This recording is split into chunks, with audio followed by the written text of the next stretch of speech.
Most people believe the brain rests when the eyes close, but that belief is dangerously wrong. The moment you fall asleep, your brain enters one of the most vulnerable and demanding phases of its entire day, completely dependent on how your body is positioned in the dark. Night after night, without pain, without warning, a single sleeping habit can quietly strain blood flow, limit oxygen, and interfere with the brain's ability to repair itself. By the time symptoms appear, the damage has often been rehearsed for years, hidden inside what you thought was harmless rest. Let me begin with something that unsettles even people who have spent their lives studying the brain. Some of the most meaningful stress your brain experiences does not occur during moments of crisis or intense thinking, but during the hours when you believe you are safest, most still, and most protected. Sleep is often imagined as a biological shutdown, a period when the brain finally goes quiet. In reality, sleep is one of the most active states the brain ever enters. Neurons recalibrate, chemical balances are restored, memories are reorganized, and delicate repair processes unfold with remarkable precision. And all of this happens while your brain is completely dependent on one thing you rarely consider: the position in which your body is resting. As a brain doctor, I've learned that comfort is not the same as safety. The body often chooses positions that reduce muscular effort or emotional tension, but the brain measures safety in circulation, oxygen delivery, and unobstructed pathways. When you sleep, your conscious control disappears. You are no longer adjusting posture, rolling to relieve pressure, or correcting alignment. Whatever position you fall into becomes the environment your brain must survive in for hours. This means that even small mechanical stresses, slight twists of the neck, subtle compression of vessels, prolonged angles that restrict flow, can quietly repeat themselves night after night without resistance. The brain is uniquely sensitive to blood flow. It represents only a small percentage of body weight, yet it consumes an enormous share of oxygen and glucose. Unlike muscles, it cannot tolerate interruptions well. During sleep, when blood pressure naturally dips, the brain becomes even more reliant on smooth, unobstructed circulation. Certain sleeping positions can narrow the carotid or vertebral arteries just enough to reduce this flow. Not enough to cause pain. Not enough to wake you. Just enough to force the brain into compensation mode, asking surrounding vessels to work harder, altering pressure patterns in ways that accumulate over time. What makes this particularly dangerous is how silent the process is. The brain does not have pain receptors like skin or joints. It cannot signal discomfort in a direct way. Instead, it adapts. It reroutes. It tolerates. And adaptation, while impressive, always comes at a cost. Chronic nightly strain can promote inflammation within vessel walls, increase oxidative stress, and subtly impair the lining of blood vessels. These changes do not announce themselves dramatically. They manifest later as increased stroke risk, cognitive decline, or unexplained fatigue that seems to have no clear origin. Sleep posture also influences breathing, which in turn shapes brain chemistry. Positions that compress the airway or chest reduce oxygen intake and increase carbon dioxide retention. Even slight changes in oxygen levels can affect brain cells, particularly during long stretches of deep sleep. The brain responds by activating stress pathways, releasing hormones designed for survival, not restoration. Over time, this repeated nighttime stress can shift the nervous system toward a state of vigilance rather than repair, even though the individual feels they are sleeping for enough hours. There is a deeper biological irony here. Sleep evolved as a time of vulnerability, yet also of renewal. For our ancestors, sleeping in positions that allowed quick awakening and free breathing meant survival. The modern human body, however, often sleeps in ways shaped by couches, pillows, stress, and screens rather than biology. We fold ourselves into shapes that feel emotionally comforting, curling inward, compressing the front of the body, protecting the chest and neck. Psychologically, this makes sense. Neurologically, it can be problematic. The brain's relationship with the spine and neck is especially critical. The spinal cord and major blood vessels pass through narrow anatomical corridors. Prolonged flexion or rotation during sleep can alter cerebrospinal fluid dynamics, slowing the movement of fluids that nourish and protect neural tissue. This fluid movement is not passive. It depends on posture, breathing rhythm, and alignment. When these factors are compromised, the brain's internal environment becomes less efficient, less clean, less resilient. What concerns me most is how early these patterns begin. People often assume stroke or brain damage is a sudden event reserved for later life. In truth, risk is built slowly, through thousands of small biological negotiations the brain makes every night. A young brain can compensate easily. A middle-aged brain compensates quietly. An older brain may finally struggle. The event feels sudden, but the groundwork was laid long before, during years of seemingly harmless habits. None of this is meant to provoke fear. Fear itself is harmful to the brain. What matters is awareness. The brain thrives when we respect its needs rather than assume it will endlessly adapt. Sleep is not merely rest for the mind, it is a structural, chemical, and vascular event. How you position your body becomes a message to your brain about whether the night is a time for healing or endurance. When you understand that sleep posture is not about rules but about creating conditions for circulation, oxygenation, and fluid movement, the conversation changes. You begin to see sleep not as something you collapse into, but as something you prepare for with quiet intention. The brain responds quickly to such changes, not because it is fragile, but because it is profoundly responsive to care, especially in the dark hours when it works hardest without asking for attention. When we talk about sleeping positions and brain health, the conversation often feels abstract, but the biology is remarkably concrete. While you sleep, your brain relies on a narrow margin of physiological stability. Blood must reach it smoothly and continuously, not in surges or detours, but in a steady, predictable rhythm. Certain sleeping positions interfere with this rhythm in subtle ways, not by blocking circulation entirely, but by narrowing pathways just enough to change how blood moves. The brain notices these changes immediately, even if you do not. Major blood vessels travel through the neck, an area designed for mobility, not prolonged compression. During the day, the head turns, lifts, and adjusts, giving these vessels constant relief. At night, when the neck remains rotated or flexed for hours, the geometry of blood flow changes.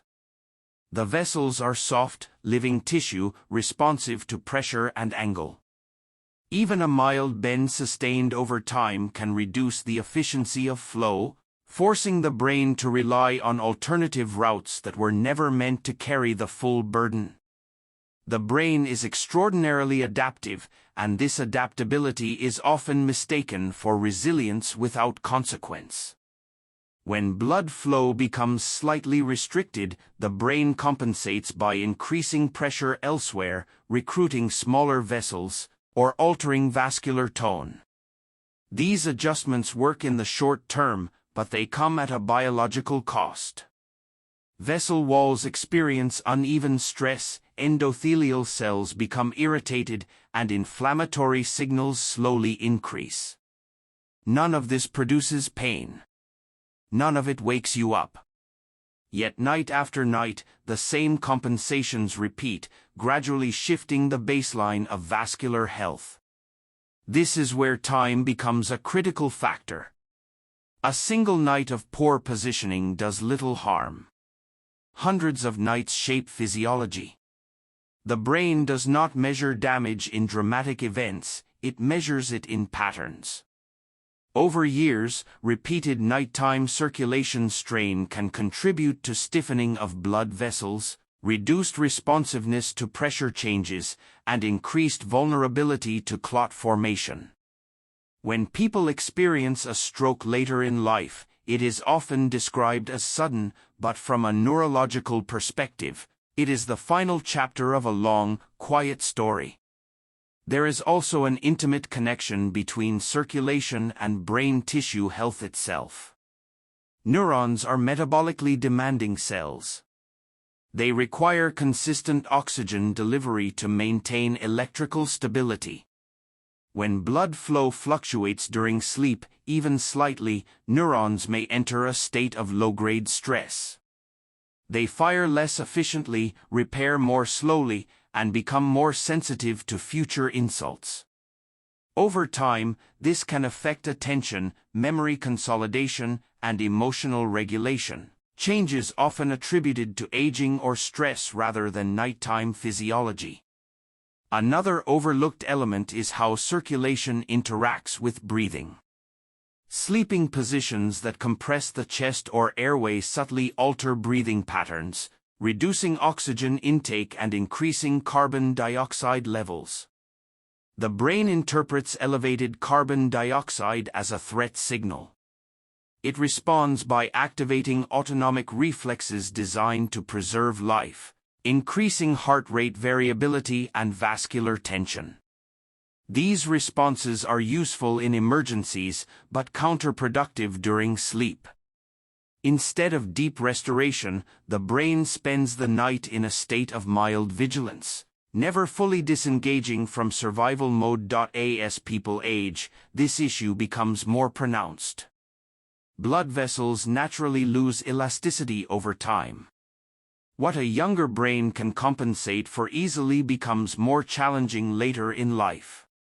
A sleeping position that once caused no noticeable effects may begin to contribute to morning headaches, dizziness, or a sense of unrefreshing sleep. These are early signals, not of disease, but of reduced physiological margin. The brain is signaling that its nightly recovery window is being compromised. What makes this especially important is how invisible the process remains. There is no immediate feedback loop telling you that your sleeping position is stressing your brain's circulation. Modern life encourages us to trust comfort and habit over biology. Pillows, mattresses, and routines are chosen for convenience, not vascular alignment. Yet the brain's needs remain unchanged by culture or technology. It still depends on open pathways, gentle angles, and rhythmic flow. The idea that something as ordinary as sleep posture could influence stroke risk challenges how people think about prevention. We are conditioned to look for dramatic interventions, medications, surgeries, emergency responses. But the brain is shaped just as powerfully by small, repeated conditions. Night after night, the sleeping position becomes a silent environmental factor, either supporting vascular health or quietly eroding it. Understanding this is not about blame or fear. It is about recognizing that the brain is not separate from the body's mechanics.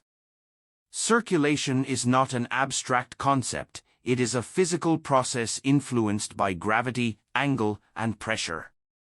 When we align the body in ways that respect these forces, we give the brain the conditions it needs to maintain integrity over decades. When we ignore them, the brain adapts as long as it can, absorbing the strain without complaint, until one day adaptation is no longer enough. There is a quiet and remarkable process that unfolds in the brain every night, one that most people never feel and rarely consider, yet it may be one of the most important functions sleep provides. While the body lies still, the brain enters a state of internal maintenance, shifting its priorities from interaction with the world to preservation of itself. Neurons subtly change their shape, shrinking just enough to create space between them, allowing fluid to move where it cannot during the day. This movement is not symbolic or abstract, it is a physical cleansing, a slow and deliberate washing of metabolic waste that accumulates as a byproduct of thinking, feeling, and being awake. Throughout the day, brain cells generate proteins, chemical fragments, and byproducts that are harmless in small amounts but damaging if allowed to accumulate. Unlike other organs, the brain cannot rely on the same waste disposal systems used elsewhere in the body.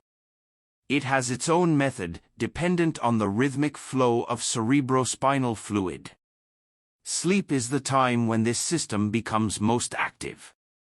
The brain essentially opens its internal channels, using the stillness of the night to clear what the noise of waking life prevents. Posture plays a surprisingly powerful role in this process. The movement of fluid through the brain is influenced by gravity, alignment, and pressure. Certain sleeping positions allow this fluid to circulate smoothly, while others create resistance, like a partially blocked stream. When the neck is twisted, the spine compressed, or breathing restricted, the pathways that guide fluid movement become less efficient. The result is not an immediate failure of the system, but a slowing, a subtle reduction in its effectiveness that compounds over time. What makes this especially concerning is that the brain does not alert you when this cleaning process is impaired. There is no pain receptor to signal stagnation. Instead, the effects emerge gradually, often misattributed to stress, age, or personality. Difficulty concentrating, a sense of mental heaviness, slower recall, emotional irritability. These are early signs that the brain's nightly maintenance is not as thorough as it should be. People often respond by pushing harder during the day, drinking more caffeine, or sleeping longer, without addressing the underlying issue. The accumulation of waste in the brain has broader implications as well. Research has shown that inefficient clearance is associated with increased inflammation and oxidative stress within neural tissue. These conditions do not cause immediate damage, but they create an environment in which neurons are more vulnerable. Over years, this vulnerability may contribute to neurodegenerative processes, making the brain less resilient to injury, illness, or age-related decline. The idea that sleep posture could influence such long-term outcomes may feel unsettling, but it reflects how sensitive the brain is to its physical context. Breathing is deeply intertwined with this cleansing process. The gentle rise and fall of the chest during deep sleep helps drive fluid movement within the brain. When a sleeping position restricts breathing, even slightly, this rhythmic assistance weakens. Oxygen levels drop, carbon dioxide rises, and blood vessels respond by changing their diameter. These shifts alter pressure gradients that guide fluid flow, further slowing the brain's internal cleaning. The system does not stop working, it simply works less efficiently, night after night. Modern sleep habits often work against this delicate balance. We surround ourselves with pillows designed for comfort but not alignment, mattresses that encourage sinking rather than support, and bedtime routines that leave muscles tense rather than relaxed. The body curls inward, protecting itself emotionally, while the brain struggles to maintain open pathways. The mismatch between psychological comfort and biological need becomes a silent source of strain. What is striking is how quickly the brain responds when conditions improve. Even small changes in posture can enhance fluid movement, leading to deeper sleep and clearer thinking within days or weeks. This responsiveness suggests that many people are not experiencing irreversible damage, but ongoing interference. The brain is not failing, it is adapting to suboptimal conditions. When those conditions change, the brain often recovers with remarkable speed. This understanding invites a different relationship with sleep. Rather than viewing it as a passive state, it becomes an active collaboration with the brain's maintenance systems. The way you position your body sends a message about whether the night will support renewal or merely allow survival until morning. The brain listens carefully to that message, responding not with words or sensations, but with the quality of clarity, memory, and emotional balance it can offer the following day. What concerns me most is not only the biology of sleep, but the way modern life quietly trains the body into patterns that the brain must then endure night after night. Many people fall into bed carrying the tension of the day in their shoulders, neck, and jaw, scrolling through screens until fatigue finally overwhelms attention. Sleep arrives not as a gentle transition, but as a collapse. The position the body settles into is often shaped by exhaustion rather than intention, by emotional self-protection rather than physiological alignment. And the brain, sensitive to these signals, interprets them in ways that shape the entire night. The nervous system does not instantly recognize sleep as safety. It needs reassurance. When the body curls tightly, compresses the chest, or twists the neck, it sends mixed signals. On the surface, the position feels comforting, but underneath, restricted breathing and muscular tension suggest vulnerability. The brain responds by maintaining a low level of alertness, keeping stress pathways slightly engaged. This state is subtle enough that it does not wake you, but persistent enough that it interferes with deep, restorative sleep stages where healing normally occurs. Stress hormones play a quiet role here. Cortisol and adrenaline are meant to follow a daily rhythm, rising in the morning and falling at night. Poor sleep posture can flatten this rhythm. When breathing is shallow or circulation strained, the brain senses imbalance and releases small amounts of stress hormones to compensate. Over time, this leads to a nervous system that never fully powers down. People wake feeling tired despite adequate sleep duration, their minds already busy before the day begins, mistaking this state for motivation rather than unresolved nighttime stress. The relationship between posture and emotion is deeply rooted. Humans instinctively protect the front of the body when anxious, curling inward as a form of self-soothing. In waking life, this can be helpful. During sleep, it can work against the brain's need for openness and flow. A compressed chest limits full lung expansion, reducing oxygen delivery. A bent neck alters blood and fluid pathways.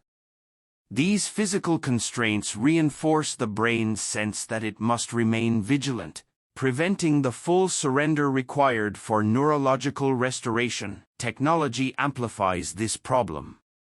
Blue light delays melatonin release, screens stimulate attention networks, and constant information keeps the brain engaged until the last moments before sleep. When the body finally rests, it does so without a proper transition into calm. Muscles remain partially contracted, breathing remains shallow, and the nervous system remains primed. Sleep posture becomes the final piece of this puzzle, locking in a state of partial stress for hours at a time over months and years. This pattern reshapes the brain's expectations.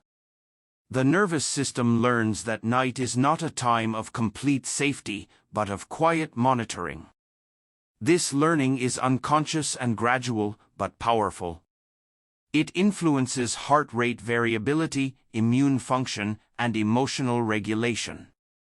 People become more reactive, less patient, and more prone to anxiety, often without understanding that the roots of these changes lie not in personality or circumstance, but in how the brain experiences the night. The tragedy is that these signals are easy to overlook. Society measures sleep in hours, not quality. If someone sleeps 7 or 8 hours, the assumption is that they are rested.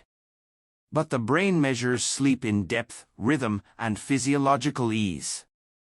A body held in tension for hours does not allow the brain to fully descend into its deepest, most restorative states. Instead, it cycles through lighter stages, repairing only what is absolutely necessary to function the next day. What makes this especially difficult is how normalized this experience has become. Waking tired is considered normal. Feeling mentally foggy is blamed on workload.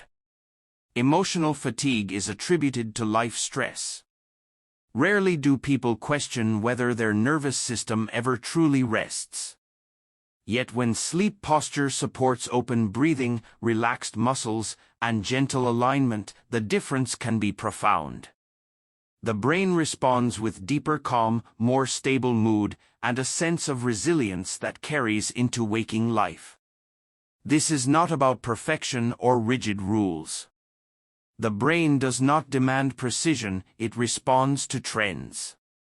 When the body consistently sends signals of safety through relaxed posture and unimpeded breathing, the nervous system learns to trust the night.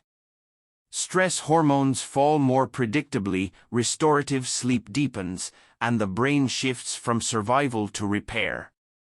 Over time, this quiet change reshapes not only sleep, but the way a person meets the day, with greater clarity, patience, and emotional balance that feels less forced and more natural. There is a hopeful truth that often gets lost in conversations about brain health, and it is this: the brain is not only sensitive to harm, it is remarkably responsive to care. Unlike many systems in the body that deteriorate quietly until damage becomes obvious, the brain constantly listens to its environment and adjusts its behavior accordingly. Small changes, repeated consistently, can alter its internal chemistry, circulation, and patterns of activity in ways that are both measurable and deeply felt. Sleep posture, though it seems minor, is one of those changes that speaks clearly to the brain every single night. When the body is aligned in a way that allows free breathing and relaxed muscles, the brain receives a powerful signal of safety. This signal is not emotional in nature, it is physiological. Blood flows more evenly, oxygen levels stabilize, and pressure within the skull remains balanced. These conditions allow the brain to release the effort of constant monitoring and shift its energy toward repair. In this state, neural circuits strengthen, inflammatory processes calm, and the systems responsible for memory and emotional regulation operate with greater efficiency. What is remarkable is how quickly the brain can respond when these conditions are restored. Many people notice changes within days: deeper sleep, fewer nighttime awakenings, a clearer head in the morning. These are not placebo effects. They reflect real shifts in nervous system behavior.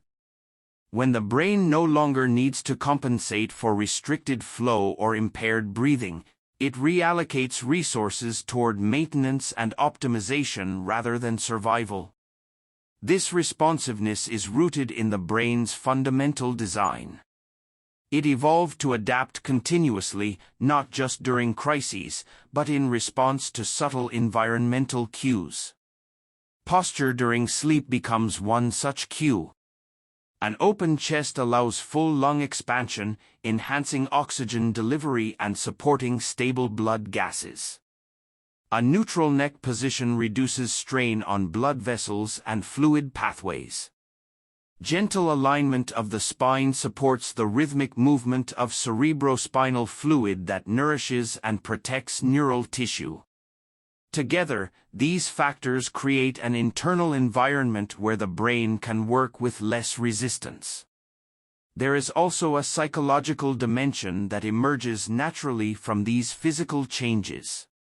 When the brain experiences consistent nighttime safety, emotional regulation improves during the day. Stress responses become more proportional, less reactive. People often describe a sense of calm that feels unforced, as though they are no longer constantly recovering from something they cannot identify. This is the brain benefiting from uninterrupted repair, carrying that stability forward into waking life. It is important to recognize that care does not require perfection. The brain does not need an ideal posture every night to benefit. It responds to trends, to the overall direction of change. Even modest improvements in alignment and breathing can reduce cumulative strain. This is particularly encouraging for those who worry that years of poor habits have caused irreversible damage. In many cases, the brain has simply been working harder than necessary. When the conditions improve, that extra effort is no longer required. Age does not eliminate this responsiveness. While older brains may take slightly longer to adjust, they remain capable of meaningful change. Improved sleep posture can enhance circulation, reduce nighttime blood pressure fluctuations, and support clearer cognition even later in life. This adaptability challenges the notion that decline is inevitable. While aging brings changes, the quality of the environment we provide the brain continues to matter. What often prevents people from making these changes is not resistance, but lack of awareness. Sleep is treated as passive, something that happens to us rather than something we participate in. When posture is reframed as a form of communication with the brain, it becomes easier to approach it with curiosity rather than obligation. The question shifts from, "Is this comfortable?" to, "Does this allow my body and brain to rest without obstruction?" The act of preparing for sleep with intention can itself become a calming ritual. Adjusting pillows to support alignment, allowing the body to settle into a position that encourages openness rather than collapse, sends early signals of safety before sleep even begins. The brain responds by slowing thought patterns, easing muscle tone, and allowing sleep to deepen more naturally. Over time, these small acts accumulate into a meaningful shift in neurological health. The brain becomes more efficient, less inflamed, more resilient to daily stressors. Sleep transforms from a period of endurance into a period of genuine restoration. This is not dramatic or immediate in the way modern culture often expects change to be, but it is steady and reliable. In caring for how we sleep, we are not chasing optimization, we are removing obstacles, allowing the brain to do what it has always known how to do when given the chance.